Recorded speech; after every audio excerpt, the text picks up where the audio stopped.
Hi kids. Let's learn how to create a multiplication table in less than a minute using simple Python programming. Open Python in your system and take a new file. Take the desired number whose table is to be created. Say n is equal to 3 here.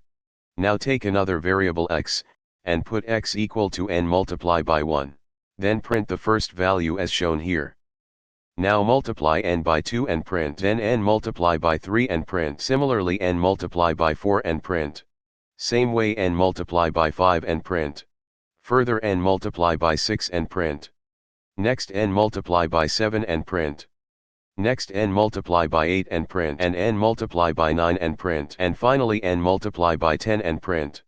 Python coding is complete by now. And it's time to run the program. Click on Run and Run Module option in top row. And here is the desired table of 3. Now replace n by 15 to get the table of 15. Click Run to get the table of 15. Here is the table of 15. Same way, n can be replaced by any desired number to get the desired number table.